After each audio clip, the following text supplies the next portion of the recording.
Hi, good afternoon. Welcome, everybody. My name is Paula Mckey, and welcome to the Candidate Forum for the Maricopa County Community College District Governing Board, sponsored by the Scottsdale team of the League of Women Voters of Metropolitan Phoenix. Excuse me.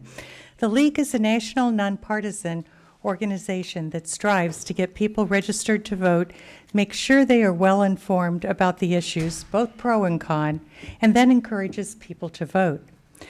We support or oppose issues. We do not take positions on candidates. I'd like to thank each of the candidates here today who will help us understand what they will and will not do as a governing board member if elected. And I'd also like to again thank all of you for coming, and I believe we have 2 governing board members here today too, so thank you for coming. All 8 candidates were invited, however, incumbent Jean McGrath declined to participate.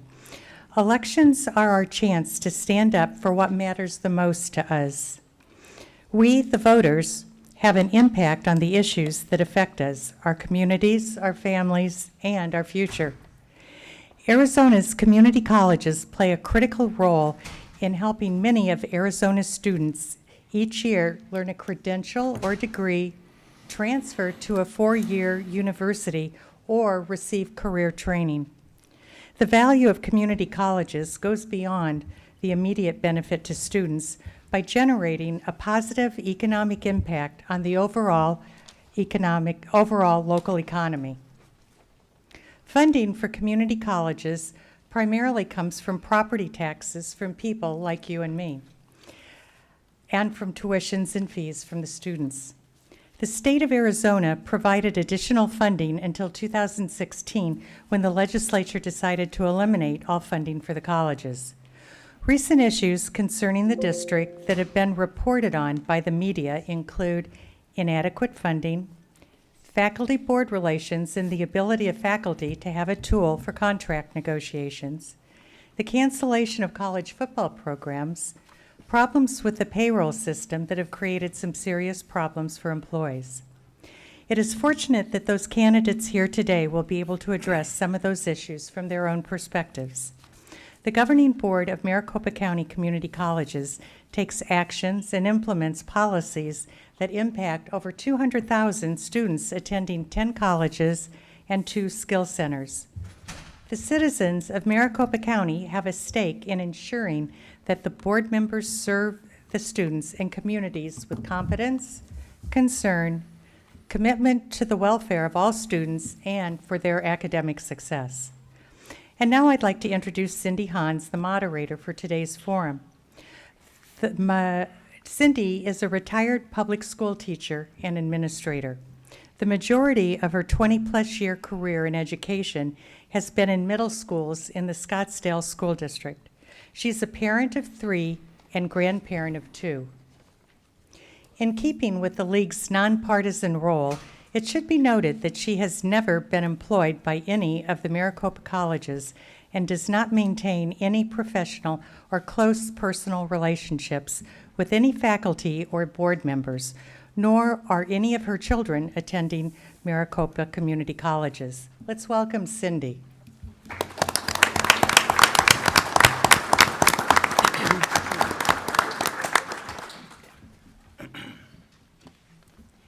Thank you. Good afternoon. My name is Cindy Hans. I'd like to echo Paula's welcome to everyone for the forum. There are 7 candidates. Those attending are 2 at-large candidates running for 1 seat. Positions are also open in districts 3, 4, and 5. First, a little housekeeping. Please turn off your cell phones or silence them. Also, just as importantly, the restrooms are out that door and to the left. We're all adults. This is a 2-hour forum, so if anyone needs to get up, just please do so, and that includes our candidates. First, I would like to... Can you leave now? But we will continue with the forum if they disappear. I'd like to thank the members of the League who've donated literally hundreds of hours collectively to provide this forum to the public. The purpose is for the audience to hear from the candidates on why they want to serve on the Maricopa Community College District Board, and also how they would approach solving some of the issues that the board must address. Our goal, the League of Women Voters, has the goal for the forum of fairness, civility, and engagement. First, I'd like to introduce our timekeepers. Are up here. They're Paula Walsh and Lisa Koenig. They have the role of keeping us on time. They have a 1-minute sign, a 30-second sign, and a stop sign. Candidates, when you see the stop sign, please end your sentence. League members Ethel DeMar and Diane Love will also be assisting with the grab bag questions in the latter portion of this forum. The format for this evening is in 4 parts. The opening remark, each candidate will be giving 1 minute. Prepared questions, we all have those 4 prepared questions for the evening. Each candidate will be given 2 minutes to respond to each of the questions. These questions were prepared from the community at large with the input from, or with the committee that created this forum. Then we have grab bag questions. Earlier, every candidate chose 2 numbers. When entering, audience members were also given an opportunity to provide questions for this forum. We have a couple of people going through those questions. When we get to that portion, each candidate will have 1 minute to answer the questions correlated to the number chosen. That is the only candidate who will answer that question. Final question. The forum will conclude after every candidate has had 1 minute to respond to a final question prepared by the planning committee. The final portion we will strive to begin at approximately 2:40 to end at 3. However, all candidates have agreed to stay after the forum for 30 minutes to answer any questions that you still have. Audience members, please note that all attending candidates have agreed to the League's guidelines for this forum. As the moderator, my role is to manage the forum fairly for all candidates and the audience with the goal of keeping the discussion moving forward. The first speaker was chosen, it was not, sorry, that was corrected. The candidates have agreed to the following. They are to be respectful of each other's points of view, refrain from interrupting one another and their moderator, and not engage in personal attacks. As a courtesy to all and to save time, please remember this is being filmed. The audience is asked to refrain from applauding or in any way demonstrating support or non-support for the candidates and their comments. As a moderator, I reserve the right, to pause the forum if necessary, and to remind us all of these guidelines. Now I'm going to introduce the candidates to you. First is Kathleen Wynn. Kathleen is a graduate of the University of Arizona with a BA in Communications and a former television reporter. Kathleen served as the Director of Community Outreach and Education for the Arizona Attorney General's Office, where she created programs for anti-bullying, substance abuse, suicide prevention, internet safety, and anti-sex trafficking. Kathleen serves as the Executive Director of Project 25, which is committed to ending sexual exploitation by 2025. She spent 30 years in finance and real estate and was in the top 5% of loan origination for JP Morgan Chase. Kathleen is married to Al Wynn. They have 7 children and 9 grandchildren. She is running to provide affordable education to train and develop the next generation to lead and thrive in our community. Next, Debi Vandenboom is a native Phoenician. She has been married for 24 years and has 4 daughters who are 22, 19, 16, and 12 years old. She and her husband are licensed for foster care. Debi has been an educator for 26 years. She has 2 degrees in education and has taught at every level from preschool to community college. She currently works as a privately contracted tutor and also tutors weekly at a foster group home. She has extensive volunteer and community service background. Mr. Sherman Elliott. Dr. Sherman Elliott is committed to making college affordable and accessible by helping all learners fulfill their aspirations for self-improvement and acquiring skills that lead to better jobs for themselves and their families. As an adjunct with Phoenix College and Rio Salado College for 22 years and a leader in higher education, he will accomplish change for the Maricopa Community College system. He presently serves as the Dean of College of Humanities and Social Sciences at Grand Canyon University. Prior to this, Sherman was the director of the Center for Civic Education at ASU. He is supported by his wife, Lisa, a collegiate daughter, a teenage son, and a 14-year-old beagle. Marie Sullivan. Marie is a retired CEO of a multi-million-dollar nonprofit focused on job training and education, was a leader on the Maricopa County Workforce Development Board, is a former member and president of the Madison School District Governing Board, and is now a small business owner. She has received multiple awards, including Businesswoman of the Year, Public Service Leader of the Year, and has been recognized as one of the 50 most influential women in business in Arizona. Stan Atterbury. Sorry, I knew I was going to do that. I've already apologized to him for mispronouncing his name. Mr. Atterbury retired in July 2008 after serving a 6-year tenure as chancellor for the West Valley Mission Community College District of 22,000 students in Santa Clara County, California. In 2008, Mr. Atterbury formed the firm of Atterbury & Associates, an educational consulting firm providing services in such areas as community college executive searches, strategic planning, organizational review, educational master planning, community college executive coaching, and seminars and training for community college trustees, administrators, staff, and students. In June 2016, Dr. Deborah Blue joined the firm, and it was incorporated as Atterbury Blue and Associates, LLC. Mr. Atterbury served as senior search consultant for the highly respected executive search firm of Ralph Anderson and Associates from 2008 to 2016. Mr. Atterbury brings a total of more than 35 years in higher education, serving the last 20 years as a California community college CEO. Other community college positions held by Mr. Atterbury include Superintendent, President of Solano Community College, 1994 to 02, President of Merritt College, 93 to 94, Superintendent President for the West Hills Community College District, 88 to 93. He has prior experience serving as the Dean of Student Services and Dean of Community-Based Education, and Assistant Dean of Student Affairs at Riverside City College. His instructional experience includes Assistant Professor of Sociology, Ethnic Studies, and History at Riverside Community College and Instructor of Sociology at Jarvis Christian College in Hawkins, Texas. Mr. Atterbury currently serves as the leadership coach for the National Community College program Achieve the Dream through the University of Texas. Achieve the Dream programs assist community colleges to focus on student success. Mr. Atterbury has served on numerous community-based organizations. Upon retirement, he was awarded the Harry Budmer Distinguished Administrator Award by the Association of California Community College Administrators.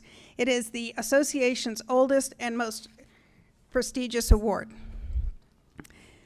Tom Nerini is a proud product of the MCCCD and District 5.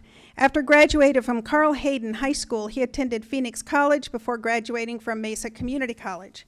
After completing his bachelor's and master's at NAU, he spent more than 20 years working at colleges in Washington, New York, and Canada. He earned his doctorate degree at Simon Fraser University in Vancouver, where his research focused on the recruitment and retention of low-income first-generation college students and the experiences of undocumented students attending college. He currently works as a school counselor at Franklin Police and Fire High School, where he helps students make the transition from high school to college. Mr. Arnett is an Arizona native and a Mesa Community College alumni. He lives in Northeast Mesa with his wife, Sydney, and has 5 grown children and 20 grandchildren. Mr. Rock has 38 years experience in the insurance industry. Rock became president of the East Valley Partnership and directed a regional nonprofit business coalition advocating for the Phoenix East Valley, primarily focused on economic development, education, transportation, Phoenix Mesa Gateway area, and arts issues. Rock focus for the future is in providing quality education at an affordable price, creating jobs and careers that are in demand now and in the future through traditional education, and a broadened focus on apprenticeship and certificate programs. Improving Maricopa Community College's student success and career preparation by ensuring state-of-the-art technology is accessible to remain a vital part of the county's economy, and managing Maricopa Community College's finances conservatively while ensuring the system has its needed resources. And those are most of your candidates.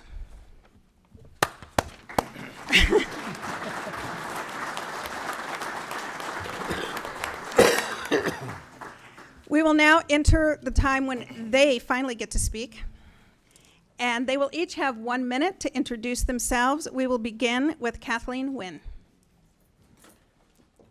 Thank you.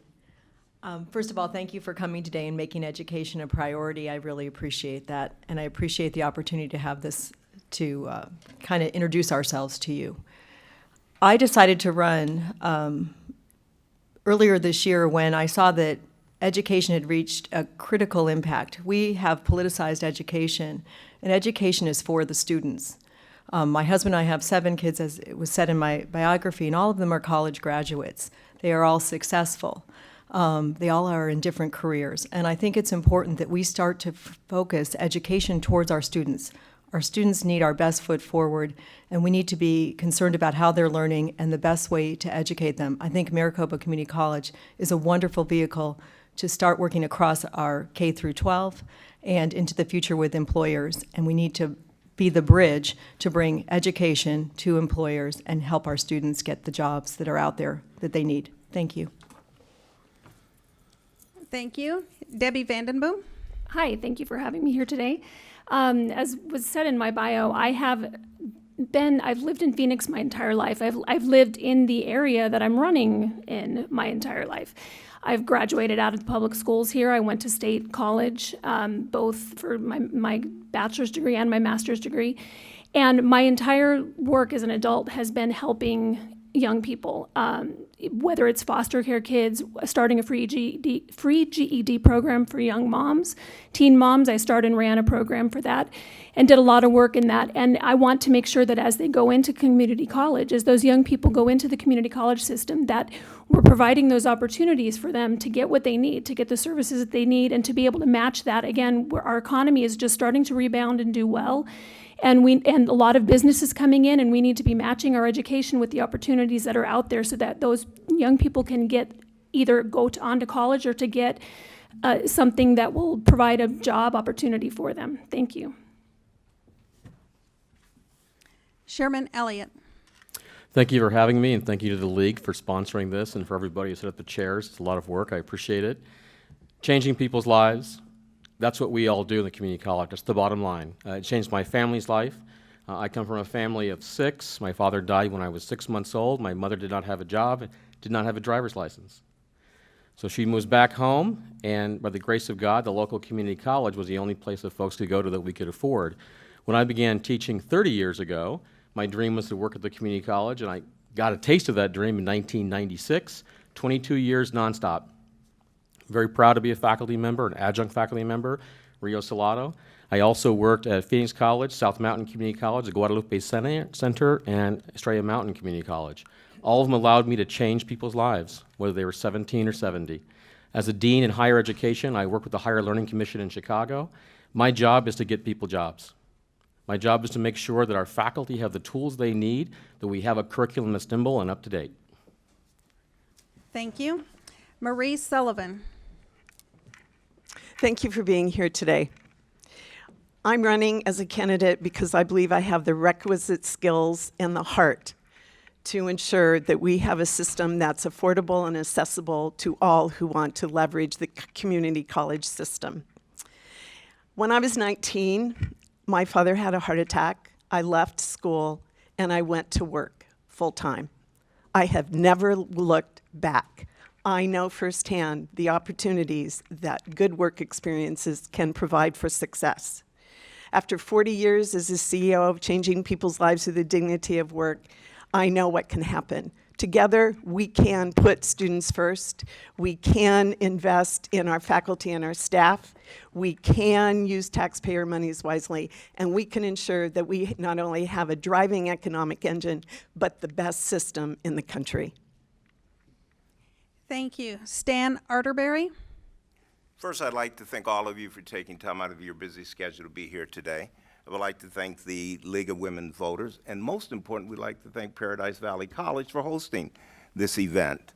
You learned my bio, but one aspect of my bio that wasn't given to you, I am a former community college student. I am a former community college student. Even before that, I was a high school dropout. Community college was my vehicle to a very successful career that was just given to you. I want, and I'm asking you, to hire me as your next board member representing District 4, and throughout today, I will give you reasons why you should hire me. Thank you. Tom Nerini. Thank you all for being here. I appreciate it. I appreciate the opportunity for all of us to share what we have to offer. I'm running for the board because we need a board that's going to stand up for the students. I get to work with these students every day, and I see the potential, and I see the need, and I see the drive that they have. So we need a strong board that's going to stand up for these students, because it's the best and only chance for most of these students to get a higher education. I want a board that can focus on the autonomy of the campuses and in the district, because let's face it, our neighbors are a couple of the biggest colleges in the country, and they're anxious to grow. And so we need a board that's going to protect the autonomy of our schools, because they're willing to take what they have and call it their own. And I think we've worked too hard for that. We need a board that's going to fight for the funding. $68 million was cut from our budget. From the state. So we need a board that's going to go to the legislature and hold them accountable for what's in the Constitution, that all schools should be funded. Not going around talking the legislatures out of giving us the money. I mean, no matter how much fun it is to be the most unpopular student on campus. Thank you. Rock Arnett. Good afternoon, and I congratulate you for taking of your schedules to be here. I'll use part of my time to introduce the two board members that are here. I think it's very important because they have spent a lot of time. Ms. Haber, would you please stand and let's say welcome. And Dana Sarr is the other board member. Please say hello to him. I didn't see Linda come in. Yes, I'm sorry, Linda. Would you please stand and say hello? So I've used 30 seconds of my time, and so I'm going to have to catch up. The last time I ran for a public office was in 1963, when I ran to become the first student body president of Mesa Community College, as it was first being formed. And so this is kind of new to me, running for office. But I'm going to tell you that my experience with the East Valley Partnership as a collaborator and a bringing together of people is going to stand me well as we move forward to provide access and affordability to the students of Maricopa. Thank you so much. And I will tell you, you all can't see it, but they are being very respectful of the time constraints that we've asked them to meet. So thank you all candidates. Now we're going to go to the first question. This is a question that each candidate will answer. They have the question in front of them. It is on your program also. It is a little involved. Each candidate will have 2 minutes each to answer the question. I neglected to tell you that there is water in the back if you get thirsty, so help yourself. First, Mr. Arnett, the Higher Learning Commission, the national accreditation body for each of the 10 colleges, has been asked to investigate the management of the colleges and the behavior of the board. An investigation may lead to sanctions, putting the colleges at risk of losing accreditation. What behaviors do you consider the most serious alleged in the complaint, and how would you act to resolve those board behaviors if elected to the board? Mr. Arnett. That's an easy question, and that is not funny. We're obviously talking about meet and confer, and that is a serious, serious issue. One of the big problems that is facing Maricopa at this moment is the college morale.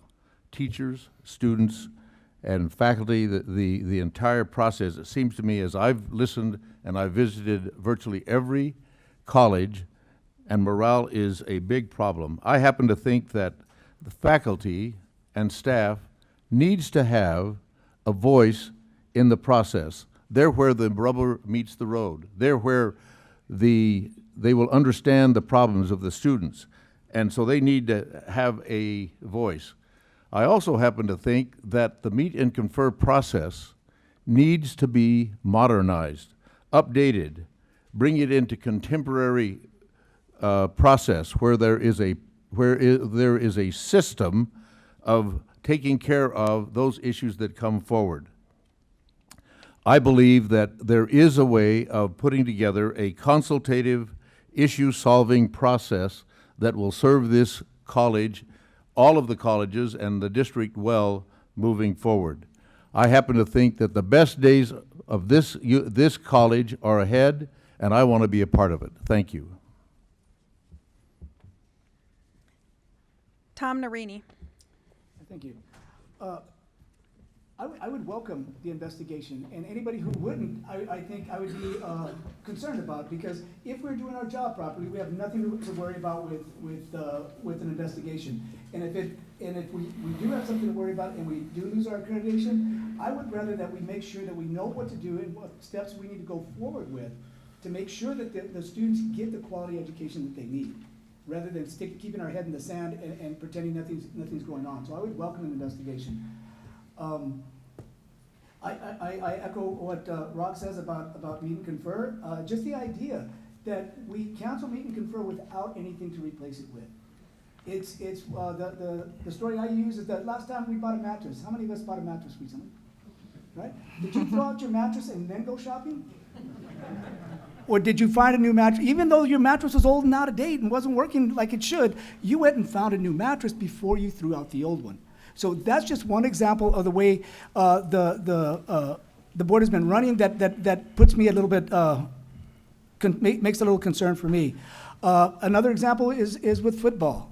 The fact that it didn't even come to the board for the vote is a concern to me, that we do this without all the facts available, with all the data and all the input that is available.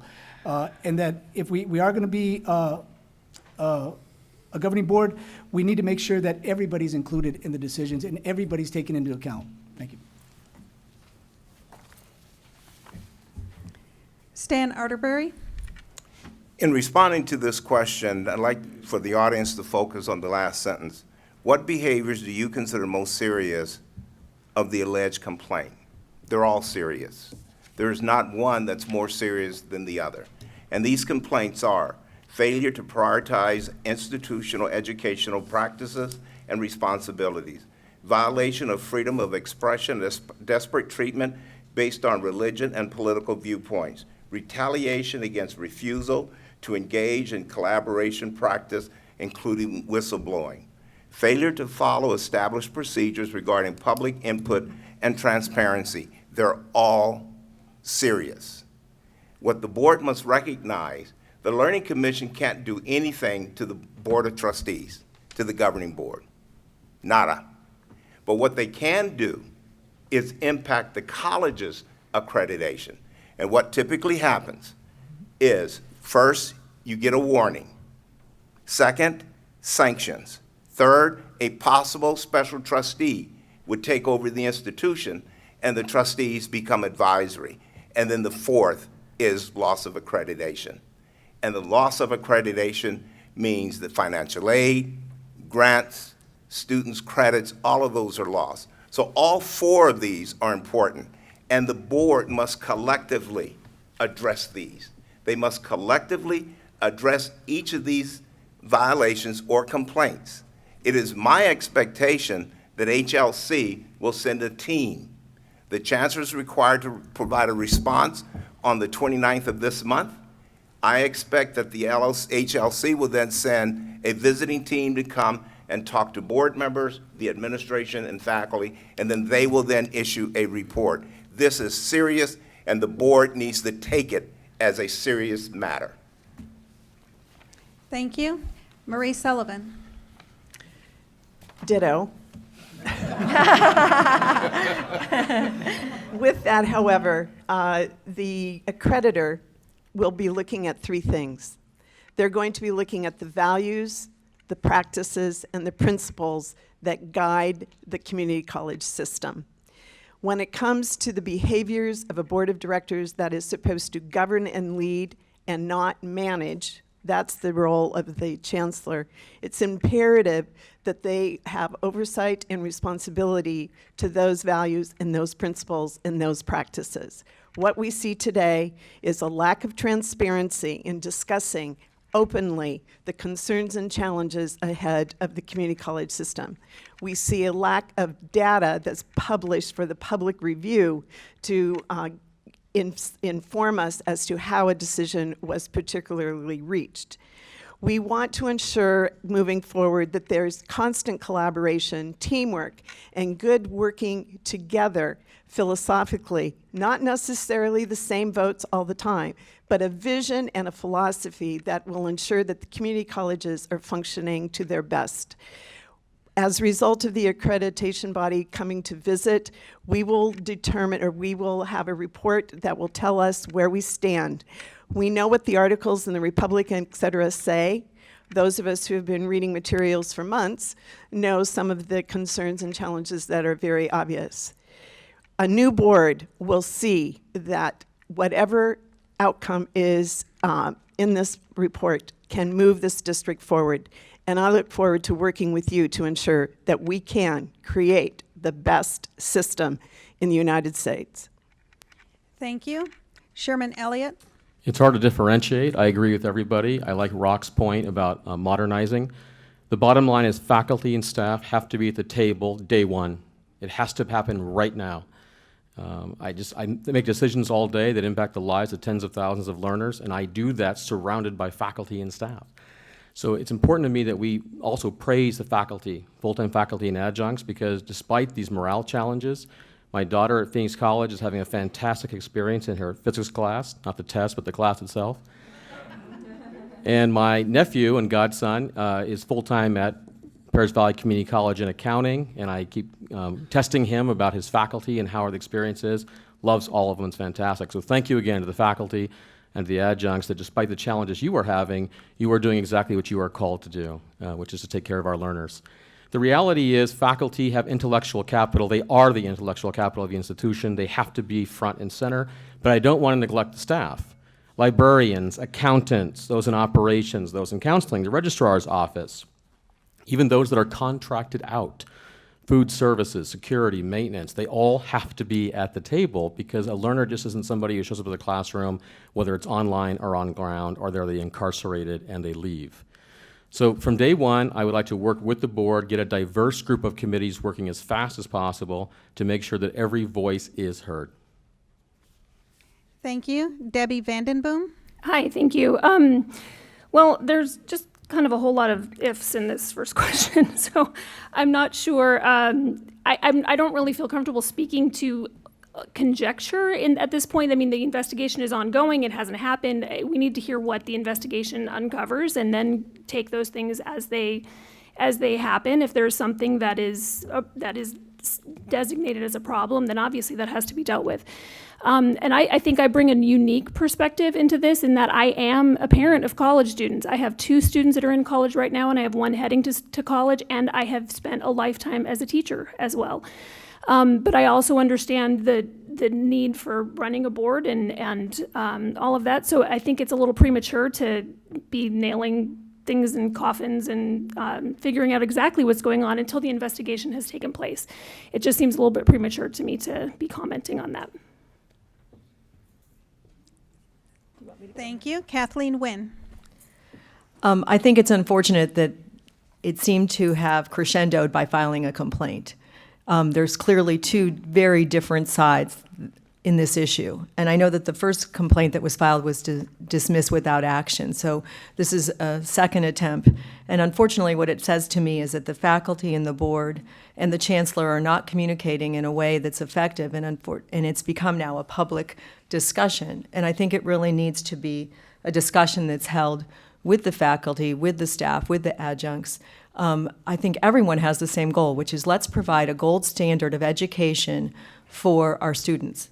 That should be the #1 priority. Now, how we get there and the best way to do it, that seems to be in conflict. And so, again, this is part of what I said in my opening. We have politicized this. We have 2 very different sides of this, and there shouldn't be two different sides. We should have one goal, which is to educate our students. It says an investigation may lead to sanctions. Well, I think anybody will wait and see after the 29th what happens. You know, we can go into the future and say this might happen, this might happen, this may happen. But until we know exactly what we're up against, you can't solve for a problem that isn't resolved. So I would wait to see what they say. I know currently 2 of our campuses, their repayment of their loans is not what it should be. So there's issues that currently exist. So we have to continue to work together. If I'm elected to this board, I would listen to the teachers. I think they are right on the front lines. They are our most important asset that we have. But we also have to be conscious of what we're doing for our students. So thank you. Thank you, candidates. We're now moving to question 2. The order of speaking is now reversed. So, Ms. Nguyen, you are up next again. Oh, of course. Across the nation, higher education institutions are facing challenges to free speech and academic freedom. Do you think there have been board practices in the past that did not support free speech? If yes, please provide examples. Ms. Nguyen. I think that there's been free speech almost, so how do I do this? I'm aware of some situations in classes where if what happened in the classroom were actually to happen out in public, it would be against the law. So I am been made aware that there's freedom of curriculum. And I believe that a professor should get to teach whatever their coursework is. But when that coursework crosses over and goes beyond is political speech or is not is broader than what the coursework should be, I think that the board has a right to say we want to look at this. That doesn't mean that we quash it, doesn't mean that we don't allow it, but there's got to be some oversight. I think you're all aware, if you're not, there was a class held in Mesa. There was a religious studies class where the teacher showed a film. There was a 17-year-old in the class, and it was believed that that film was of pornographic nature, of Jesus having sex with Mary Magdalene. That was offensive to some people. So I would like to see in those incidences where the class, people in the class or the public has an issue with something that we're doing, that we at least provide a forum or some place where they can make that complaint and it can be investigated. Doesn't mean that the teacher doesn't get to continue to teach. We're not going to go around firing teachers, but I think it's important that if we are a community college and we are using taxpayer dollars, that we're responsible and responsive to our taxpayers. Thank you. Thank you. Debi Vandenboom is next. Hi, yes, I agree with what Kathleen said. Sorry, I have allergy issues and it's making my voice do crazy things. I don't always sound like this. But one of the things too that this makes me think of is all across the country we're having issues with students and their free speech and being able to say things. We had, again, I believe it was Mesa Community College a few years ago, that had a legal challenge because a student was not allowed to pass out constitutions on the campus and some things like that, which then was ruled against the college. And that we're seeing a problem with some of that across the country in that students should be able to express their ideas and not have, little pocket here where you're allowed to say what you think. I believe in free speech and that we should be able to, it's part of the Constitution and it needs to be upheld. Are you finished? I am done, yes. Okay, thank you. Sorry. Sherman Elliott, please. 30 years as a history and political science teacher, my students would say I'm highly opinionated. You can imagine. So the bottom line for me is you have to have free speech. You cannot be a faculty member. You cannot pursue truth with your learners. You cannot raise the level of discourse among adolescents unless you have a really welcoming environment of free speech.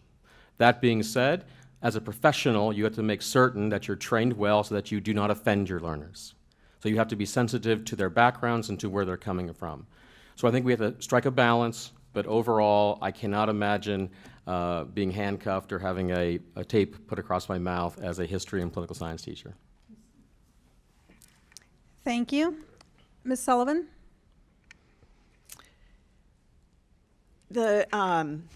Absolutely, there needs to be free speech and religious freedom for all peoples, whether they're faculty members, students, classified staff, or visitors to campuses. We're all invested in everyone's learning. And in order to ensure that people have the best opportunities of self-expression and learning at the same time, free speech is a critical element of that. The question directly drives us to the board of directors, governing board, and do they allow free speech? I would say, as I have observed board meetings on YouTube, which you can as well, that I've seen some restriction to the individuals that want to present and have their voices heard around the issues that they have that are important to them. That, to me, is a restriction of freedom of speech. That is a specific element that I think needs to be addressed that goes back to the issues of transparency and open dialogue and having the opportunity to have voices from multiple points of view present before a board can make good decisions around governance and leadership. Certainly, there are concerns off and on around classroom activity. I've faced those when I was a school board member at Madison over which book could teach which science. Those things have to be discerned with a multitude of stakeholders. But in terms of the board and in terms of free speech, it is their responsibility, our responsibility when elected, to ensure that that can happen at all levels, including at board meetings. Thank you. Stan Arterbury. I firmly believe that in board policy, that board policies will indicate academic freedom within the classroom and the delivery of educational services to the students. I think that's paramount to the academic world. As a former faculty member, I felt that it was important to have the ability to provide instruction to the students that were in my classrooms. To directly answer this question, I too have witnessed at board meetings where it was obvious that there were being questions about lectures, there were questions about tours, there were questions about taking students to view the Chicano Wall. There were questions at a college forum where a president was being asked questions, and it was stated that no questions about football should be asked. That is a direct attack on freedom of speech, and that behavior should stop now. That behavior should stop now. And the board should be supportive of its faculty and staff in its pursuit of academic freedom. Thank you. Tom Nerini. Yeah, I agree. Freedom of speech goes, in the educational context, goes beyond what's in the Constitution, because education can't happen if you agree with everything that's being said. We need free speech. We need that civil discourse. We need that to happen, or learning isn't going to happen. One of our goals, one of the primary goals of higher education is to teach students to be critical thinkers, critical readers, critical consumers of information. And again, if you agree with everything that's being said, then how critical are you being? As the former president of MECHA, I took great offense to what was going on with the board questioning the field trip to the Chicano Park and Chicano Wall, because I understand that is part of my culture. That is part of who I am. And I needed to learn that in college because of the things that happened to my parents. I wasn't able to learn at home what I should have learned, what I should have learned there, and what I could have learned at the community college in some of these programs, these field trips, and this sort of thing. So yes, free civil speech, civil discourse is critical to any learning environment. And we, like I said, freedom of speech that's an easy one. Everybody has to agree with it. It's in the Constitution. But when we're talking about education, we need to elevate it to a higher level. Thank you. Rock Arnett. Freedom of speech and academic freedom has to be paramount in our education process. I believe that this question, however, goes to meet and confer and to the policy that will be set by the board to enforce and to allow those things to take place. I will say again, the faculty needs to have a voice. The staff needs to have a voice. The question asks for examples, And I think the manner that football was cared for, that Meet and Confer was delivered, the challenges back a few months ago of One Maricopa, where the names were going to be changed, all of those things seem to be without a lack of freedom of speech and freedom of expression. I'm not talking so much about academic freedom, but that needs to be included. There was recently a conversation about the sale of one of the campuses. That needs to be open and considered, and there needs to be Meet and Confer modernized and brought up to date. And openness and free speech should be a hallmark of what we do at this district. Thank you. That concludes question 2. We're now going to address question 3, and we will reverse the order again. The question is, the system of shared governance that MCCCD has enjoyed for decades is allegedly falling apart. Meet and Confer systems for all levels of employees have been eliminated. What steps would you take to restore shared governance in establishing policies affecting teaching faculty and all other employee groups? We'll begin with Mr. Arnett. I happen to think that the staff and faculty and even the board that is engaged in Maricopa Community College District are very bright, educated people. I think that we can think this thing through. I think that we can make this right and we can make this thing happen. We're rehashing, if you will, the Meet and Confer that we've already discussed across the board, and so I will just say yet again, there needs to be a modernization brought to the current way of doing business. I took the opportunity to read I haven't got the right term, but it's the National Association of Professors and their suggestion for Meet and Confer. And there are ways that this can be done, and I believe that we can get back and we can solve this problem because we're bright enough and we have the manpower and the brain power to accomplish correcting Meet and Confer that in fact takes care of what the board needs, what the administration needs, and what the faculty and staff needs. And I'm anxious to be elected to help do that. Thank you. Mr. Nerini? Thank you. Yeah, I think that the most important word in this whole sentence is shared. It's shared governance. And we all know that we're stronger when we're together, when we work together. When the faculty work with the staff, who work with the maintenance, who works with the students.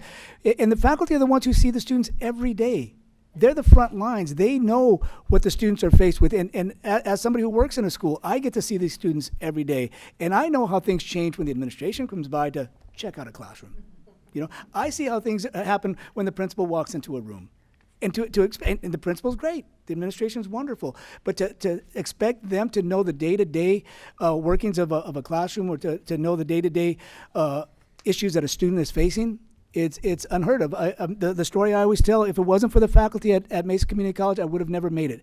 They were able to look at my system, look at my situation, and make accommodations, personal accommodations for me that had they not done so, I would not have graduated.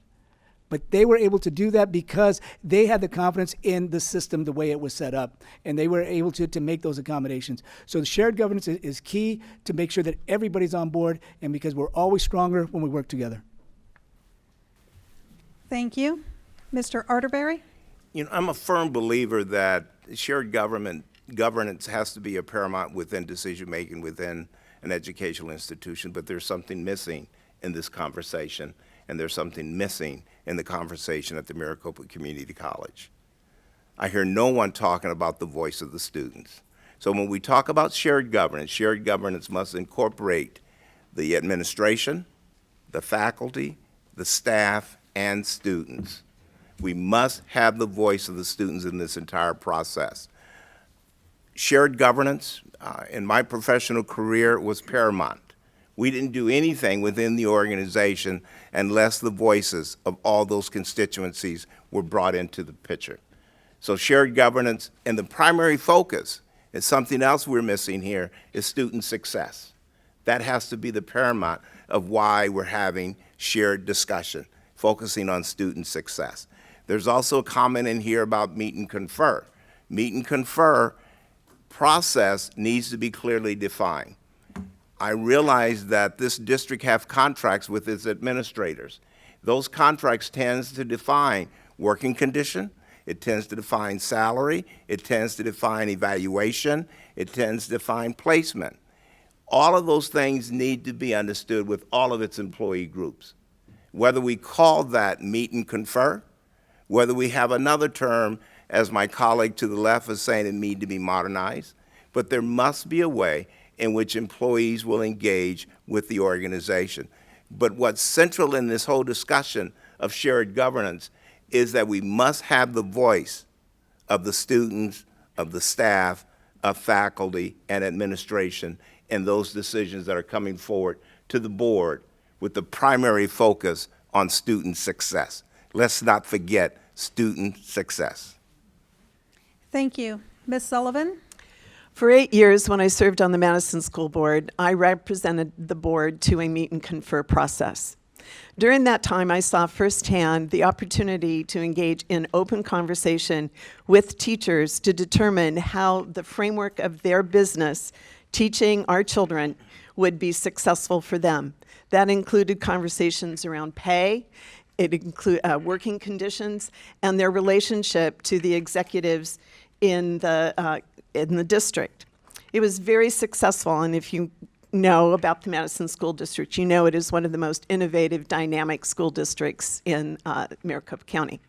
With that, there are new processes on the table. One particularly is called interest-based negotiating. And what that does is put all the voices at the table to ensure that there is a shared vision and a shared dynamic by which we can ensure that all of the stakeholders invested in the community college system can be successful, can be well paid, and can be respected for their professional contributions, their intellectual capital, regardless whether you are an administrator, a faculty member, a staff member in classified. What I would do is to ask for open conversation and dialogue, that contracts or frameworks be more than just about teaching and learning, but that also involve an investment in visioning for the community college district and what each stakeholder could contribute to make that happen. Thank you. Thank you. Mr. Elliott?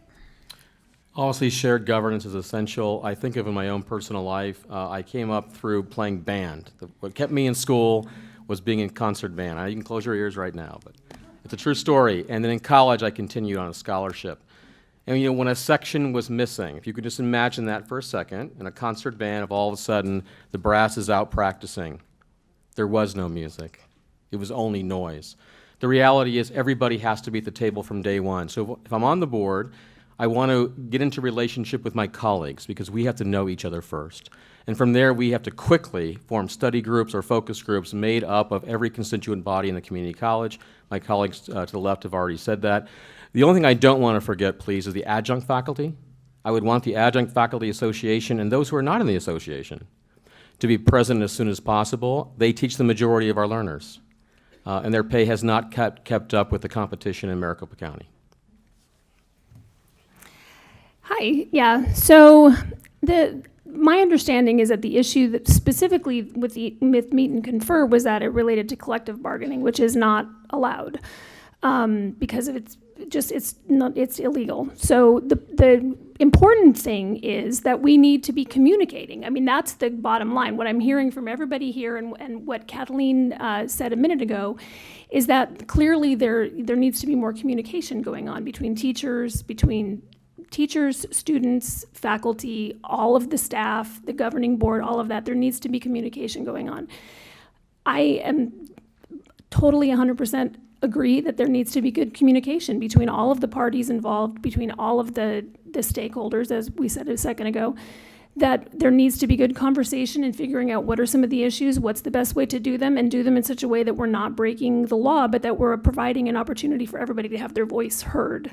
Because that's the bottom line. That is what is most important, is that we can work together to solve whatever issues come up. Ms. Nguyen? So I feel really smart because I wrote down shared governance before everyone else spoke. So I want to let you know that I believe right now that there is a board of equal teachers and administrators, is what I've understood. I like the idea of student representation and bringing the students to that table. The only thing that I didn't hear from everybody was the CEO and the chancellor. We pay somebody $500,000 a year, and that person has veto power, and that is the structure. So as this group comes together, the chancellor has had the final say in this new structure, and I think that's one of the issues that we have. But any organization usually has a president or a CEO and usually gets paid a lot of money to have that position. So we're going to have that position in the community college system. We better pick a good one. And if we don't like the chancellor that we have, then maybe they need to be replaced, because I think that's at the heart of the issue from where I've been able to examine it. I'm not suggesting that you get rid of your chancellor. I don't want to be misquoted after we leave here. I'm just saying that that person has not been mentioned by anybody else, and I think it's important to recognize that that's the structure that we have right now, and we have to acknowledge it. Thank you. Thank you. Our final question of the 4 questions that will be addressed by each of the candidates. We're reversing the order again. We will begin with Ms. Nguyen. The question is, excuse me, at the end of the current fiscal year, the budget indicates that there will be an uncommitted fund balance of $94 million, and this will decrease to $26 million by 2021. In addition to maintaining a cash reserve of $500 million. Timelines for budget projections have been reduced from 8 years to 3 years. At what level of funding should fund balance and cash reserves be maintained? If elected to the board, how will you get there? Ms. Nguyen, you are beginning. Okay. Seems like a math problem if the train leaves at this time. So what I've heard today, and I think it's important, I'm aware right now that there's been a surplus, that there is money being put away. I think it was 10% last year. However, the state not funding this system at all seems, we're in good economic times, but what happens when we're not? So I think we have to analyze what our revenues are. I also believe with the state raising the tuition for the 3 state colleges, hopefully we'll have more consumers, we'll have more people utilizing the Maricopa Community College system. We have 1 million people moving here in the next 5 years. So I'd like us to position the Maricopa Community College system as the gold standard across the country. We have the largest community college system. I'd like us to be the best community college system. And by generating revenues, we can then analyze where we're at. I also feel, though, that the state needs to contribute to this system, and we need to look at what the revenues are from tax dollars. I'm not a big fan of higher taxes. I'm not a big fan of higher tuition. So I would like to do it by doing an analysis of where we're currently at and do 5-year projections. But I'd also like the state to come back and give us some of our revenue back. Thank you. Thank Hi. you, Ms. Oh, Vandenboom. sorry. I jumped in there too quickly. And now I forgot the question. Hold on, now that I've got it right. It's question 4. Yes, no, it just distracted me there for a second. So I know that this year they were able to lower tuition just a little bit. I mean, it was just a little small reduction, but obviously, like I said before, with having worked with a lot of inner city kids and foster care kids and teen moms, I know how important that lower tuition is. And we need to be having good fiscal practices that allow us to not raise taxes on property values, and also to lower tuition, and to just be fiscally responsible so that we're using that money well and making sure that we do have things set aside in case of emergency, or you never know what's going to happen. Just like with any family, you want to have things set aside in case something happens. That's just smart practice. We need to have some buffer there, but we also need to be focusing on, again, using that money well so that we are providing that world-class education. I said this earlier about all of the businesses that are coming in, and I really, truly think that we have a great opportunity at the community colleges with the state-level colleges and four-year colleges getting so expensive that a lot more students are looking at community colleges. And if we provide those good programs and those things that can come in, that we have a great opportunity to bring more students in, to be able to provide them with a much lower tuition than they can get at the four-year college, and just to be able to use that money well so that we're being responsible with it. Thank you. Mr. Elliott? This is a deep question. I just got this today. I think we all got this today, right? Correct. So it would be irresponsible, in my position in leadership. This is a month-long analysis of data, bringing the right people to the table to find out. But in general, I'd like a slice of this money.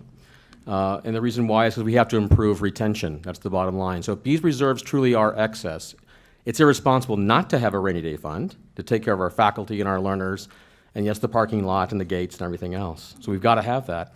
But if it is true that this is an overabundance and we can get a slice of that, I'd like to see a lot of it go toward, hopefully, raising faculty pay, especially on the horizontal axis of the grid. I also want to see staff. There are too many people. I've met folks that were hired several years ago. People who have replaced them in different divisions at district office are hired at a much higher level, and they've gone up like 1.2%, and their health care costs are higher. So we're not taking care of everybody. So if we have an overage, and it truly is an overage, there are folks that have to be paid, that have to be taken care of. The rest of the funds need to go toward retention. Retention numbers are not where they need to be. We're at 51% for the last cohort that's published. I'm eager to see the next cohort publication. But 51% is measured from fall to fall every year is not nearly where it should be. The faculty need support for that. Mental health awareness, mental health counseling, substance abuse, child care, single moms, single dads. Advisement counseling needs to be more abundant. All of these things change learners' lives because we end up with better retention figures, which in turn saves money down the road. Thank you. Ms. Sullivan?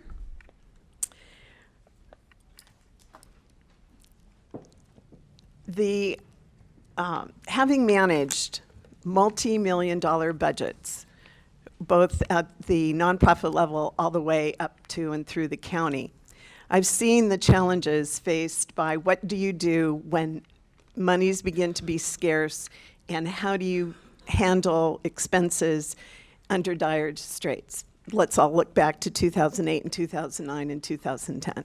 With that, the fund balance that we're whittling away at right now, I believe, is irresponsible, because it could be subsidized, if you will, or monies added, if we could work with the state to ensure there is a reinstatement of at least the $68 million each year that the state has no longer funded since 2016. With that, looking at the carryover, most of us who run household budgets know that we need a few more than 1 or 2 months available to us to use in times of dire issues or dire times. With that, what we currently have is just 4 months of backup to the budget that runs the community colleges. And if we begin to whittle away at that, we're going to be even in more dire straits if there are challenges to the current funding methods of property taxes without any subsidies. I suggest that we look strongly at advocacy to our legislature to find a way to replace that money. I think we need to look differently at how our spending is allocated, and we certainly need to generate opportunities for partnerships and strategies by which we can leverage contributing dollars to our community college system that will put us and keep us on track to be the best in the United States. Thank you. Mr. Arterberry? Yes, I would like to address this question, answering the final question. If elected to the board, how will you get there? When you look at the administrative procedures and powers and duties of the governing board, it reads, in conjunction with other district boards, the State Board of Education develop a process to determine program funding priorities for state purposes. Each district board shall submit state aid recommendations to the legislature. We need to get the state to reinvest into the Maricopa community colleges, that also reinvest into the Pima Community College District. Those are the 2 districts which do not receive any general funding from the state. We do receive categorical funding from the state, so let's not confused that the state is not funding Maricopa something. When we look at the other part of the question, we're talking about one-time dollars. We're saying by year 21, we will only have 68 million. Those are one-time dollars. And when you take one-time dollars and apply them to ongoing expenses, you're in trouble. Okay? So what is necessary is for this board to collaborate with its chancellor, to develop a political agenda, and to work with PEMA and the Board of Education and the state legislatures to begin to reinvest into the Maricopa community colleges. One, I think it should be between 10 to 15%, and the other should be at least 5%. You need to have a rainy day fund, but you have to be very cautious about using those dollars for ongoing expenses, such as salaries and benefits. Thank you. Mr. Nerini? Thank you. Yeah, and I agree. I think that's the trap we don't want to get caught in, getting lulled into because we're in good times, we have this money, and then we're going to start using that for ongoing funds. We need to, and I agree, we need to use the fund. Retention is key. Most of my career has been on retention. So we can take one-time dollars, and all of us have these on their keychains, right? Because these people have invested, these companies invest in programs that help the students, help their customers come back. We need to make sure that our students come back in good times and in bad times, that we have a student population that's going to continue. And as far as the state says we don't need the money because we have this. Well, let's think about developmental ed. Okay, we know that there's students who need help to get to the college level in math and English, right? The state has told those students, you graduate from high school, you're going to be ready for college, right? The state has told these students, you take these classes and you graduate from high school, you'll be ready for college. They come to college and they're not. Is it the student's fault? Or is it the college's fault? Or is it the state's fault for not educating them properly through K-12? So if we're going to take our funds to make sure that we do the state's job of educating these students to a college level, don't you think that the state should be funding that? So that's our first step when we go to the state, is say we need the money to support our developmental ed. Even though we're changing the process, those students still need that help. And that's where we need to get those students to the college level, because our students are capable. Our students are excellent, and they can achieve if we give them the support that they need. Thank you. Mr. Arnett? I spent all of my life selling. You don't eat what you don't skin and shoot. It's kind of a basic process. I think that one of our problems with the community college is that we have not been selling our program to the legislature. There are so many wonderful and great things, great programs, great activities, certificates, et cetera, that are going on in this wonderful district, and we're not selling that sizzle to the legislature.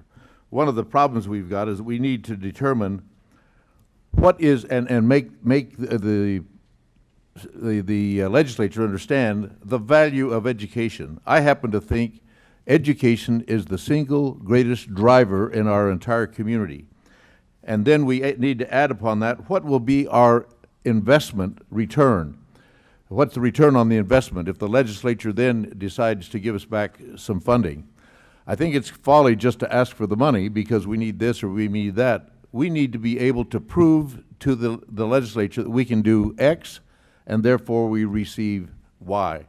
And I think that the legislature will join us in funding those kinds of activities.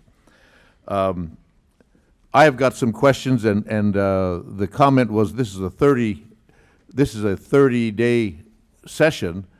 The budget is a big deal. It's very complicated. I'm going to have to spend some time and learn exactly what's going on. And frankly, I question this note of the 500,000 the 500 million that was mentioned. Is that correct? What about the maintenance and operations of the $10 billion worth of buildings that we've got across this district? I wasn't through.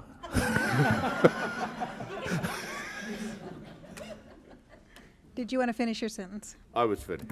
Okay. Thank you. I have to say that they're doing an excellent job following their time constraints. In fact, we're running a few minutes ahead.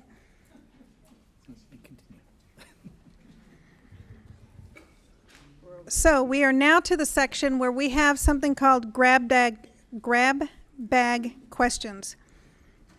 You can't say that fast. I cannot. You are correct. The first one, and the order of these questions was determined by the candidates pulling numbers literally out of this lovely little hat over here. So the first question is to go to Ms. Vandenboom.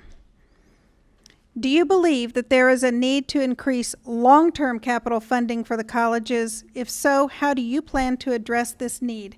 Again, I want to remind the audience that she is the only one who will be answering this question. I'm Well, sorry, I apologize, you have 1 minute. We already kind of discussed a lot about funding, and I know that, excuse me, I put a cough drop in my mouth, that one of the things, obviously, that people have been talking about going to talk to the legislature, and I just wanted to add in, this isn't necessarily related to the question, but it is, that citizens, everybody can go to talk to the legislature. It isn't just the board that's responsible for bringing these things before the legislature. I have gone in 1,000,000 times to sit in and make my voice heard at the state legislature, so if that's something that you're interested in doing, I would say go for it. Go down there and talk to your legislatures, do all that.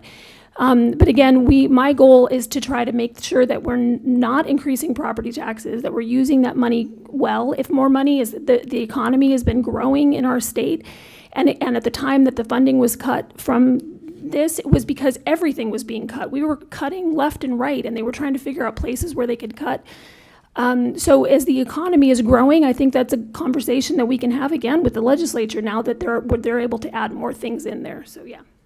Thank I you. was cut off. If you need, please ask, and I will repeat the question. Mr. Atterbury, it has been widely reported that the major IT systems used by Maricopa County or Maricopa Community College districts, such as human resources, payroll systems, and the student information systems, are dysfunctional.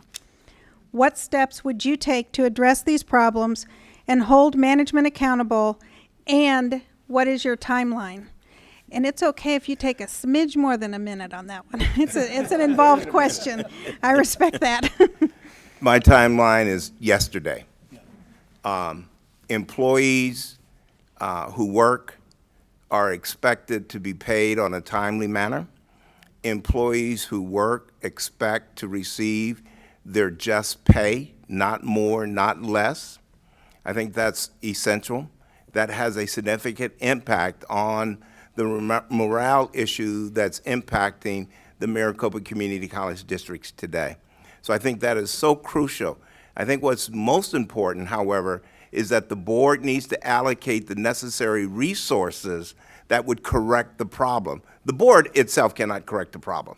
They need to allocate the necessary resources so that that system, and they should have in the very beginning, ran a parallel system, the new one and the current one at the same time before going to the new system. That's what should have happened, and that should have come from the administration. But what's most important, employees should be paid on a timely manner. Thank you. Ms. Nguyen has the next question. And this is a little long too. According to the district budget, employee health care costs are estimated to increase by 6% annually, leading to lowered benefits for employees once increases exceed 6%, and/or increased sharing of these expenses by employees. What steps would you take to involve employees in discussing changes? So you want me to solve the healthcare crisis in 1 minute or less? If you could, we'll give you a few extra seconds. Do you want Okay. me to repeat it? No, I got it. Okay. So obviously, healthcare costs, we've been told, are rising. And I don't know that I can do this in a minute, but I would be looking for programs at the the college, because of all the campuses and because of the large number of people, usually when you have a large number of employees, you can get better benefits because you do. So I would be aggressive in looking at what is available for a large body of employees and analyzing those costs. I think we all are aware that healthcare on a national level is still left unresolved. So we had some gutting of Obamacare and we haven't really replaced it. So this isn't just our issue, but I would look to see what we could do to help our employees get the best health insurance that they could, and make it as affordable as possible. And maybe some of that money we get back from the state could help cover this. Thank you. Thank you. Ms. Sullivan? During the November 2017 Governing Board meeting, some board members expressed resistance to diversity programs at one of the colleges. What is your position on funding and support for diversity programs? No college campus, no institution, no organization can exist without respecting the dynamics of diversity. That includes diversity of all kinds, whether it's ethnicity, sexuality, gender identity, learning backgrounds, etc. That is what provides the enrichment to a community college campus, is when we can both engage, embrace, and celebrate the diversity that makes us all better and more inclusive to all humanity. It's a shame that that sort of discussion would even have to come and be held at the board level. We must be dynamic, we must be inclusive, and I personally would celebrate the opportunity to have diversity on all of our campuses and acknowledge that it is part of what makes us richer as a community of learners. Thank you. Ms. Vandenboom? Oh, I'm back in. You are. How would you address alleged issues of low employee morale as reflected in complaints to the Higher Learning Commission and the American Association of University Professors? Well, I think we kind of discussed this earlier too, that I have been a teacher my entire life since, I even taught when I was going to college to become a teacher.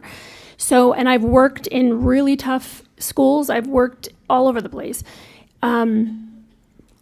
Sorry, I'm choking on my cough drop, don't mind. I understand how tough it is to be in a classroom with students and all of the dynamics that are involved and all of that. I really do. I understand how that works. And we need to be, again, like I said earlier, I answered this, I think, a little bit earlier in saying that we need to have those conversations. We need to be able to be approachable and talk to students, talk to teachers, talk to all of that. I think a lot of morale problems stem from communication and being able to have your voice heard and just have a conversation with people and to be able to try to discuss going forward what needs to happen. So I am totally open to conversations. I do it for a living. So I think that's basically what needs to happen. Thank you. Mr. Nerini is next. How would you guarantee that stakeholders, especially the surrounding communities, are involved in all of the critical decisions that affect the future of MCCCD? Thank you. Because I think that's an important question, because I think that's something we tend to forget. The first word of community college is community. We need to involve the community more. It's not just after the fact. We need to get them on campus for the plays, for the music, for the activities, for the football games. We need to get them on campus for all these things so they know what is going on. We need to, again, communicate with the community to let them know what's happening so they can actively and be an informed partner in what we do. So it always throws me off. So we need to get them involved. We need to, whether it's newsletters, whether it's the signs, whether it's getting our students out into the communities, as teaching in a school within the community. I know how important that is to get that to the students and to the parents and to the community people who don't have students in college. Thank you. The next question goes to Mr. Arterberry. What role should sports play in community college? Please explain your perspective on canceling the football programs. Do I have 30 minutes? No. The short answer is no. You do have a full First of all, the board did not cancel football. It was an administrative decision. So let's make that understood. It was an administrative decision. As a new board member representing District 4, and I'm asking for your vote, I would ask the chancellor to bring a full report to the new board to fully explain why football was canceled. 30 seconds.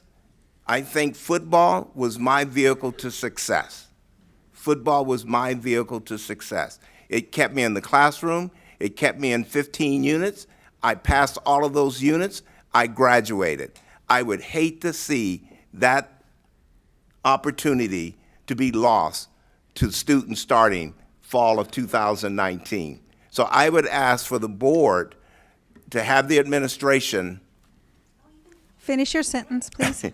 I would ask for the board to have the administration to bring to the board a full report of why football was canceled so that the board can engage in that discussion. Thank you. We are back to Mr. Nerini. If elected, what is the most critical issue you hope to address? Well, I have been elected since the it was the election was canceled.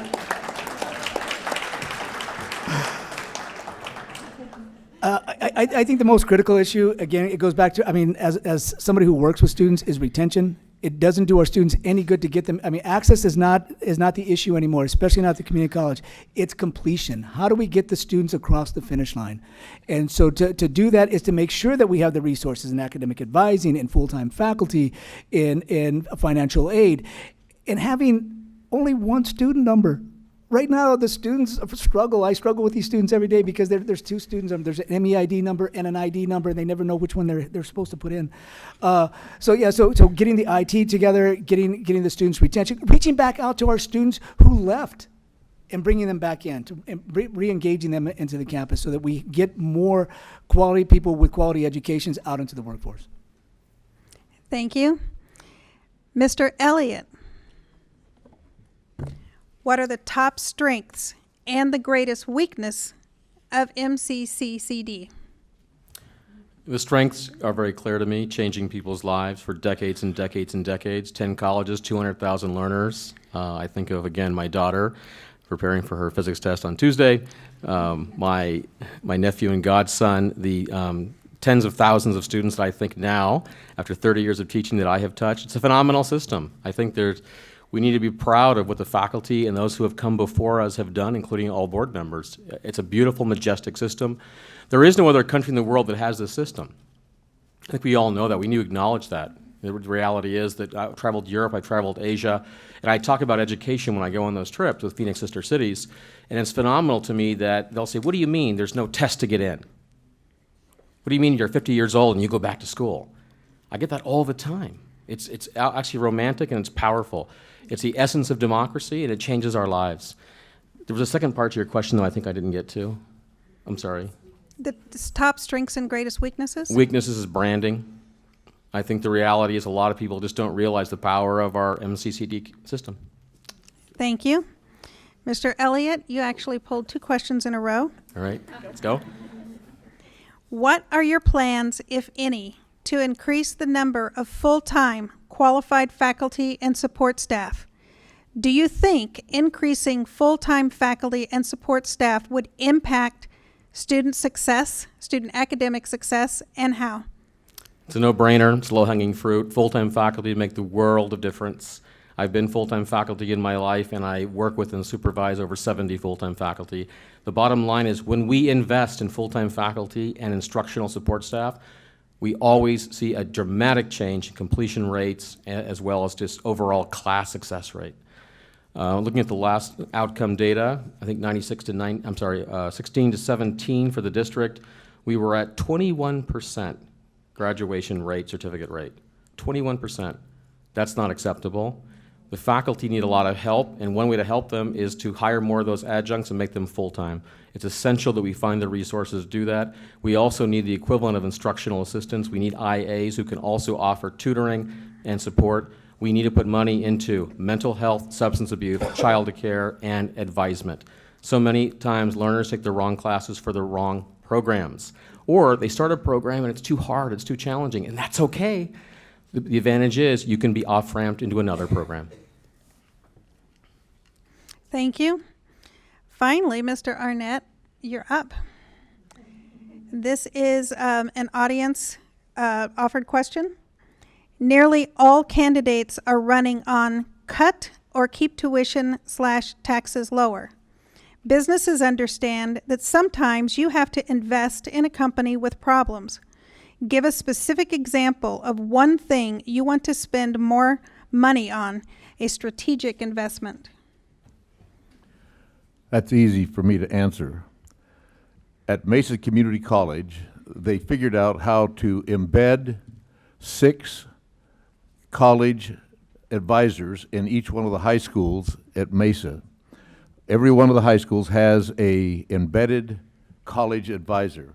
And we just saw the numbers at the board meeting just this past week, and they are impressive. I believe that we need to structure and make enough money available so that we can have college advisors embedded in each one of the high schools across this entire valley. And we would see phenomenal reaction and results in that process. That's one. Man, I also want to get after technology, healthcare, morale, sports and football, but I don't have time. Thank you. And you pulled 2 numbers in a row. What is your plan for increasing the college's enrollment? I just answered that. That was another one, actually from a different audience member. Well, so ditto what I just said. I believe that we have a systemic problem. When the economy is good, enrollment in community colleges go down. It's just a fact of life. When the economy is bad, enrollment goes up. So let me just tell you a story. I believe that what we need to do at this district is return one single thing, and I've got to tell you this story. When I was in New York some years ago, back in 1963, I saw a full-page ad that described Chase Manhattan Bank, and it was a hippopotamus. And this hippopotamus was purple, and it had a big smile, and it had sneakers on all 4 feet. And the caption was, "Yes, we're big, we're Chase Manhattan Bank, but we hustle." I believe if we hustle, and we can hustle any team, even ASU, Grand Canyon, University of Phoenix, we can hustle them off the court, and we can do well. And that's what I would do to increase enrollment. Thank you. Ms. Nguyen, what will you do to ensure in-state tuition for Dreamers? Ha. Oh, great. Oh boy. So the DACA students that I've met are exceptional. They are brilliant. They have worked hard. They are caught in a political fight that isn't theirs and isn't of their making. My own daughter-in-law was born in Mexico and became a U.S. citizen last year, and I watched her. She came here when she was 3, and I've watched her grow and do the things she's doing and get a degree. And I have to tell you that I wish that the legislators, the people that are responsible for making that decision, would make that decision. If the state law says we can't give DACA recipients in-state tuition, then we can't do that. I don't like that, but that's the way it is right now. We can't say, okay, well, here's the state law and we don't like it, so we're going to go do this. We have to find a better way, maybe get sponsors or something for these students. Thank you. Thank you. Ms. Sullivan, you have the last of the grab bag questions. Since announcing your campaign, how many of the 10 colleges have you visited? What surprised you, as well as what disappointed you?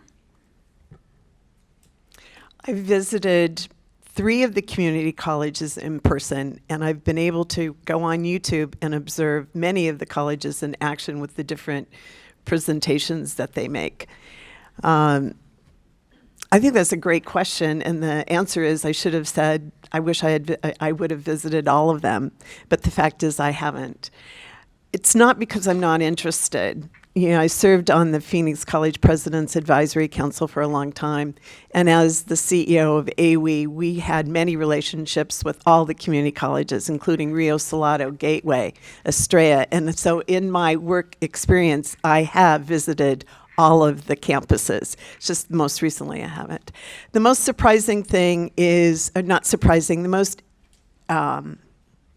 interesting thing is the entrepreneurship, the innovation, the creativity that is happening on all of the campuses that I have had the experience to visit, not just recently, but during all this time.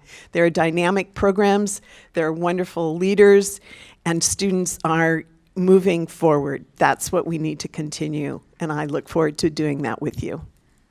Thank you. Again, thanks to the candidates for observing their time limits. Several of them did not take advantage of all of their time. We'd originally planned the final question for 1 minute. We are going to increase that to 2. Okay, timekeepers? We are ready. Every candidate will have 2 minutes to answer this question, which I believe is also on your program.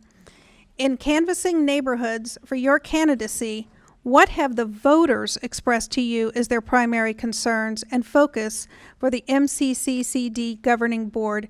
Mr. Arnett. Return on investment. Return on investment. This district has $10 billion worth of physical plant, all coming from the taxpayers, one way or another. And what's the return on that investment? They want to know about how they can complete and more programs completed by college students that are attending. I'm anxious to see the guided pathways transformation take place just as soon as possibly that it can. I think that we need to accelerate, and I'm hearing that we need to accelerate the workforce development, and a new and expanding opportunity is with apprenticeships. When you think of apprenticeships, immediately you think of the trades, carpenter, plumbing, and I've got some plumbers and carpenters in my family. But across the nation, apprenticeships are programs that are being expanded into non-traditional apprenticeship programs, like in the insurance industry, the technology industry, automotive, the medical. There are companies that we can collaborate with and the corporate college and put together apprenticeships where they will pay and allow these students to learn while they're doing it. And I think the community college has got to be in a position where we can do it faster and more effective and hustle, if you will, so that we can respond to industry. Michael Crow says that in the next 15 years, half of the jobs that are in place now are going to be gone. And we've got to prepare ourselves and get in place so that we can help educate those folks. And I think that's what the neighbors are talking about. Thank you. Thank you. Mr. Nerini, the same question. Well, thank you. My district is from McDowell Road south. So it's where I grew up. It's where I currently live, obviously. So one of the 2 questions kept coming up. One was football. What are you going to do about football? And we've talked about that. But the other one was the question just a minute ago about our DACA students. I have a lot of DACA students and undocumented students. We need to make sure there's a distinction between DACA and undocumented. And so how do we provide them an affordable education? Because they're a tremendous resource. Plyler versus Doe says we have to educate these students through 12th grade. So we've invested already in these students. How do we get them this valuable resource across the finish line? There's a couple things we can do. Prop 300 is the law that says we can't provide these students because they're basing it on the IIRI federal law, section 505, where it says that we cannot provide any person here illegally with a service or a resource that we're not providing other U.S. citizens with.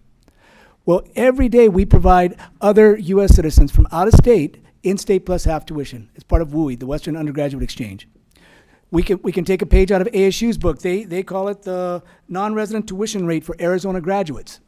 When I was in Washington State, we passed a law that allowed in-state tuition before DACA, in-state tuition for undocumented students. That's what I wrote my dissertation on. We can partner. When they priced the students out a few years ago, me and a few other people partnered with some of the tribal colleges in the state, and we got them to bring their classes to Phoenix for the same price they charge any non-native student. So we can partner with the tribal colleges. We're partnering with Tohono O'odham right now to bring some classes here to Phoenix, and as a community college, I think we can partner with them as well to offer those classes to our DACA students, our undocumented students, to make sure that we don't waste this resource that we have.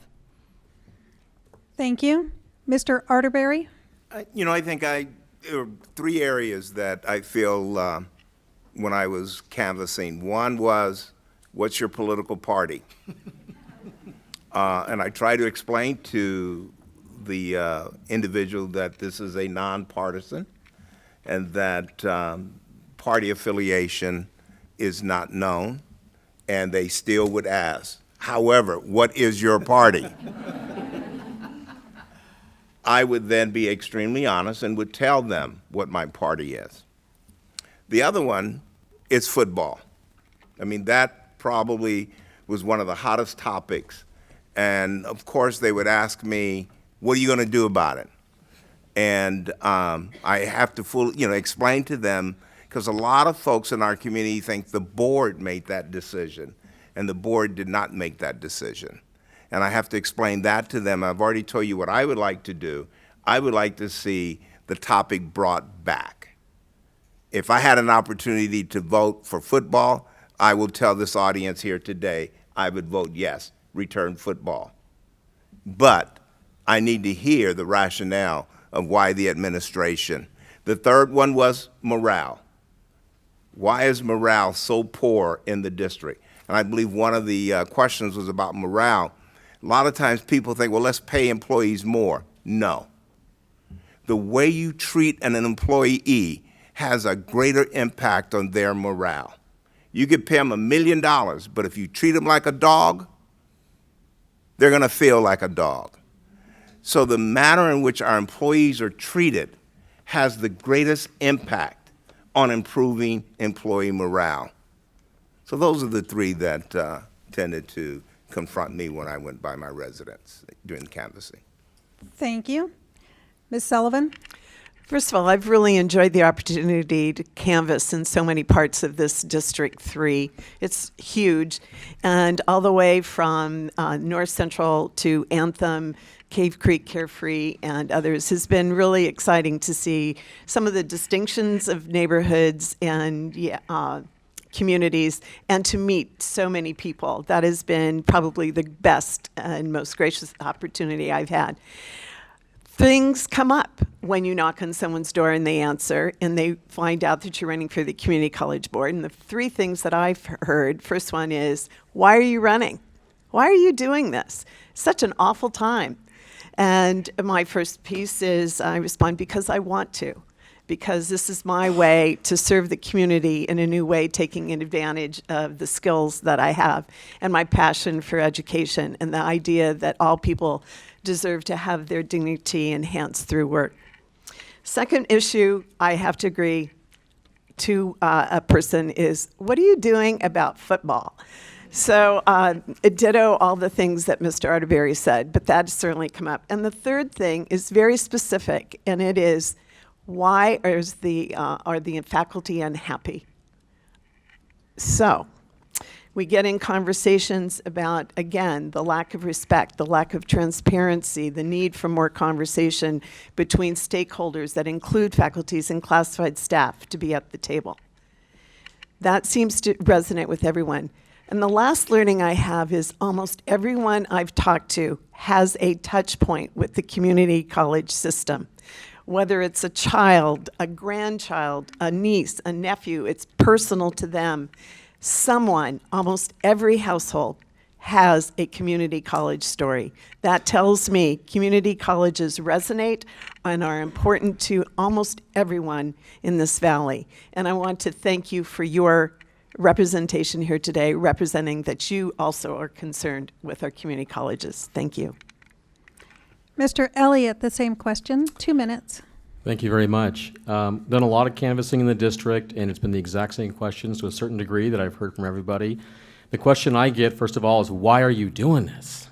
From a lot of good folks who have known me for a long time in my neighborhood and organizations I belong to. And the bottom line is what I said earlier, is that I'm here today because of my family's success with the community college system. I came from a family of worker bees. I don't come from a high socioeconomic status family. And as a result, community college was the only vehicle for people to change their lives. I've been very fortunate. I think I've been blessed, and I'm in a position of leadership with Grand Canyon, where we've been able to find that secret sauce, right? We're announcing this week 11 years of not raising tuition. It's the only higher education institution in the United States, public or private, that's been able to do that. We do that from modern efficiencies. So when I ask people, what do you care most about? Every single time, it's the total cost of education. Not just the tuition. $85 a credit hour doesn't sound too bad. $1,000 a semester or a year doesn't sound too bad. But the reality is, if you're poor, if you're impoverished, if you're trying to figure out where your next meal is going to come from, if you're working for minimum wage, that is a lot of money. The textbooks could be 60 to 75% of what it costs. That's an area that I can bring a lot of leadership. Our textbook costs are 10 to 12% at Grand Canyon. What's the difference? Operational efficiencies, writing custom texts, hiring subject matter experts to write your own text so that you're not just buying them from the publisher. These are basic things that we can do. The second thing that they're brushing me along here is when I walk out with the Beagle, she insists on going, and I go through the neighborhood, is people always say to me, what is the deal with faculty and staff morale? I think we've all addressed it. It has to be fixed. I'm a faculty member. My passion for education, before I go to that classroom in the sky, is to make a difference, especially with my colleagues who are the faculty. Day one, we have to get together in a more intimate setting with a wide scope of folks. And finally, I do hear from people about property taxes. I think most of the complaint, though, is that housing values are going up and property taxes are going up with them. Thank you. Thank you. Ms. Vandenboom? Hi. I have been canvassing also, and like I said earlier, I have lived in this community for my whole life. So I go to church. I have been raised. I've gone to school here. My parents actually live in this district as well. A lot of students that I've had, their parents, and so I've talked to a lot of families, a lot of parents, a lot of students. That's who I have talked to. And again, I will concur that the number one question that I have been asked has to do with football. That's been the question that I've been asked a lot. And I understand we're a sports family as well, and have my daughter played varsity basketball, and so I understand the importance of sports. So that's an easy conversation to have. The other question has to do with, another question that I've actually gotten a lot of, it has to do with dual enrollment, because people are really happy to have that opportunity. I get a lot of positive feedback about dual enrollment and how crucial it is to helping students get that leg in and to be able to get some of those classes ahead of time, and how much that's helped them to be able to get the most out of their education, and just some positive feedback on that and how important that is. And then just hearing concerns of parents talking about, the fear of sending, especially girls, but which I understand because I have all girls, but to large universities and to other places, and just appreciating that community college system that's there that feels a little bit safer as a transition to do that. And so again, most of my conversations have been with those kind of people, with people who have students there who are getting ready to send students, or also the students themselves. Thank you. And finally, but not least, Ms. Nguyen. Same question, 2 minutes. Maricopa County is I'm going to use a fake word, ginormous county. And I have gone from Surprise to Apache Junction, from Fountain Hills to Gila Bend, because that's what the county is. And the needs are different in different parts. In rural areas of our county, they don't care so much about football as they care about the cost of education. And so I talk to people, whoever's in front of me, about what their concerns are. I think the football thing is important. We're Cardinal season ticket holders. I was a sports announcer. I love sports. It's a bigger issue. It has to do with safety and insurance costs. And I think we haven't discussed that today, but we'll set that aside. I think we need to have that conversation. But mostly, people are interested in what's happening with education. And I've talked to a lot of businesses, and there's a real need for trades right now. With construction, everything going on, everybody's doesn't need a 4-year degree, so we need 2-year degrees. And a lot of people want to use the community college. I also agree with Marie, a lot of people have wonderful community college stories. I told you I had 7 kids. We had 6 kids in college at the same time. And the only way we could afford it is because we put kids, while they were still in high school, in Maricopa Community College, so that when they started college, it made it more affordable for us as a family, because we also had a budget. In sharing those stories, then people would open up about their stories. I think that we're underutilizing the college. I think we need to bring technology in. I think we need to work more cooperatively with businesses. And I also believe that we have the largest population of kids 15 to 25 in the country. And currently, 75,000 of them are not in high school, not in college, and not working. And we need to do a better job of reaching them. And I think that conversation resonated with a lot of the people that I spoke to. Thank you. Thank you so much. We are nearing the end of our program. In fact, these candidates, would you please give them a round of applause for doing such a great job?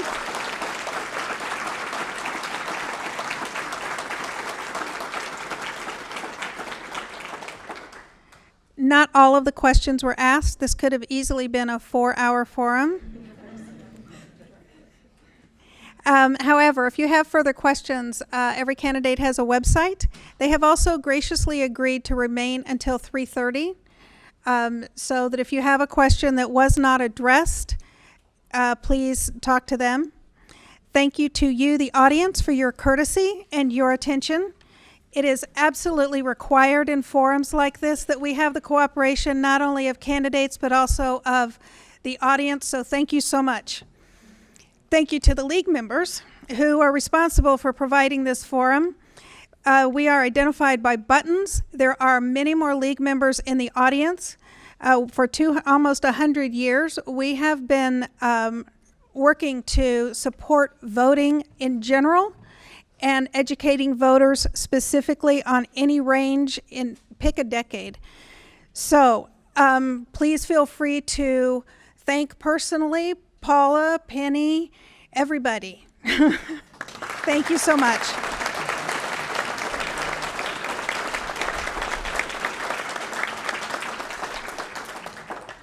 Finally, please remember that your vote is your voice. Election Day is Tuesday, November 6th. It ends promptly at 7 p.m. It is very frustrating for those of us who work in vote centers on Election Day for someone to walk up at 7:02 with their green ballot. And we're not taking it. So if you're not in line by 7, sorry. Ballots were mailed out October 10. I overheard at least one member of the audience say that she was waiting for this forum so she could finally fill in the rest of her ballot and mail it in. So I hope this has proved valuable for you. You can find your precinct polling locations at maricopa.vote and at azsos.gov/elections. Right now, there are multiple vote centers open across Maricopa County. Those centers can also be found at maricopa.vote. Even if you have your mail-in ballot, they do get destroyed. We've had at least one turned in. The dog literally ate half of it. So rest assured that you can get a replacement if your mail-in ballot becomes unvotable.